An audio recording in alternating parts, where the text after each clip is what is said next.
What's going on, everybody? Welcome back to GmiasWorld. And like I said, there's a lot of things going on in the game. I'm going to have to change a lot of players, change abilities. It's going to be some real weird stuff going on. One of the things that you guys pointed out was like, yo, look, listen, if you're going to start running that bunch tight end, like, first of all, like, dude, like, it's going to be disgusting, but that delay fade might be rocking. I'm going to tell you right now, I don't really care as much about, you know, the way people feel about the way the game is played, because through my last stream, you guys had all kinds of saying, like, you know, send one, get her done, send one, you know, like, dude, people are making up sayings about sending one and getting instant sheds for sacks. And I don't know how the development team at EA are not being called into the office. Like, look, what, dude, send one, get her done?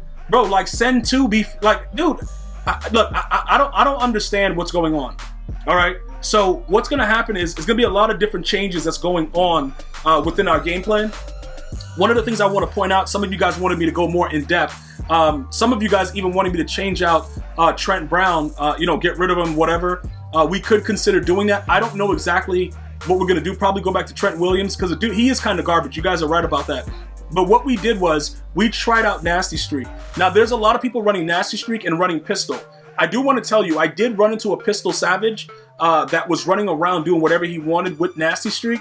But just like everything else, you can't blitz the run when there's Nasty Streaks out there. You got to stay in zone coverage. That is very, very important, and that's something that I definitely want to make sure that you guys are aware of. I don't want a situation where you guys are not made aware of those type of things happening. It is very important that you guys understand that. Now, with that being said, what other options do you have? What can you do to where it is suitable for you to get away with the run game and you get the kind of blocking that you want, etc., etc.? I'm going to recommend post-up. Okay, now post-ups in the middle are generally pretty good. I'm going to leave that the way that it is. The identifier, you need to know where the user is. You'll win games just off the fact that the guy that you're playing is a moron, and he'll like be on his safety. You'll catch him and you'll quick hike him, and it's going for 6. All right, those things are very important to me for you to, you know, to understand exactly what's going on. But I am going to take a look at that bunch tight end.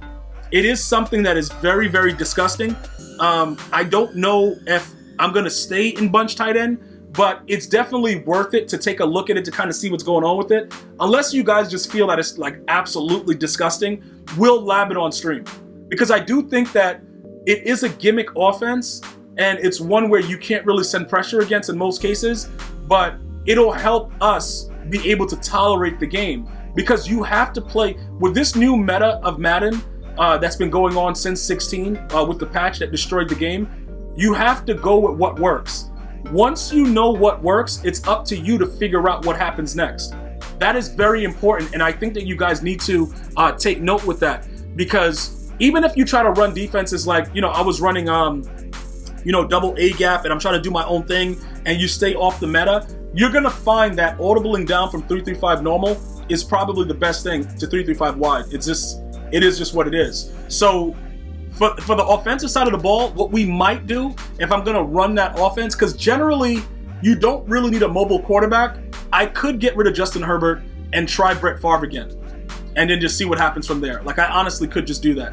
It wouldn't be that big of a deal to go that route. So that's something that we may consider, because you guys did tell me that Brett Favre was a much better quarterback. Well, you know, once they tuned him up, remember, I got him early on the day he was released, and he was horrible.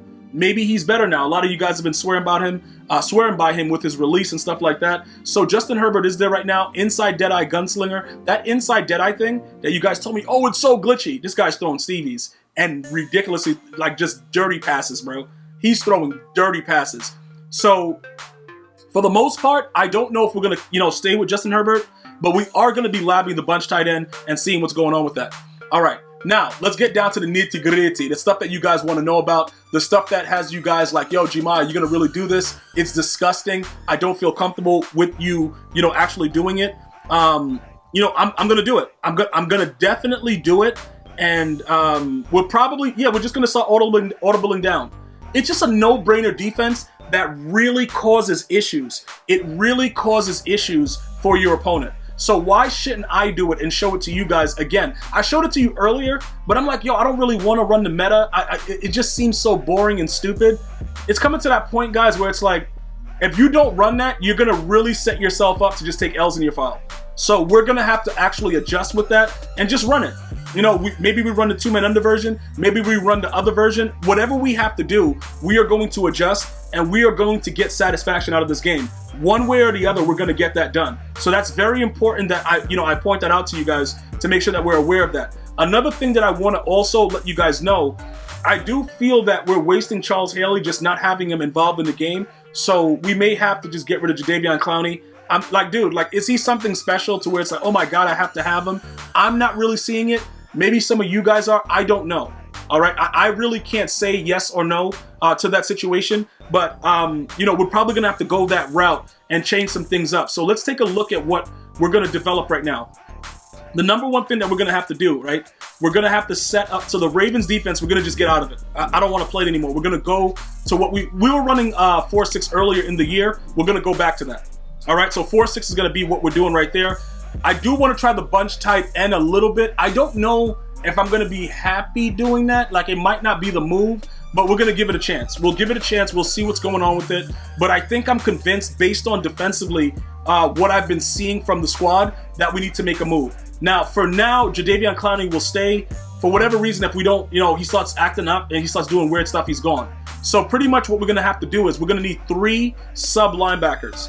So Derwin James, right, because he's going to be off the edge now, Derwin James won't be a user anymore. He'll be more of a guy, because he has mid-zone right here, but for the most part, we'll probably have him sometimes in zone when we audible down. So I guess we can leave him with mid-zone. It doesn't really matter, guys, because we're going to run other stuff. We got big nickel in there. We got a lot of stuff with the 4-6 defense, so it's not that big of a deal. The outside corners with mid-zone, I tell you guys, if you have zone archetype corners, I would recommend that you do put mid-zone on them. They won't, if they run hitch routes on you, I just want to continue to point this out. If they run hitch routes, right, your players will just stand there and allow it to happen. Acrobat, they'll dive, but at least you'll make the tackle in most cases, and it won't go through your body for 6. But mid-zone does do a little bit here and there. Now, the interior guys are going to be the linebackers in our 3-3-5 wide once we audible down. So we're going to have to set it up where Ricky Jackson and Jadeveon Clowney are the ends. The next thing that comes into play are, you know, we have to figure out, okay, so look, we don't need this. We don't need the inside stuff on McKinney, because the middle linebacker, that situation won't really apply to us anymore.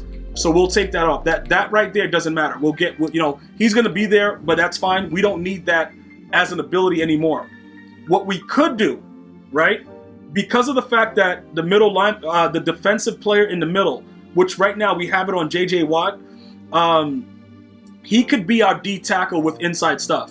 So our 3 core people that's going to be down there, it's going to be Jadeveon Clowney, Ricky Jackson, and J.J. Watt. When we audible down, those will be the interior 3 linemen. So either way we shift, whatever we're doing, that's going to be the interior. The outside guys, the safeties, Derwin James and Justin Reed. 2 guys with mid-zone. Our user will be Ronnie Lott.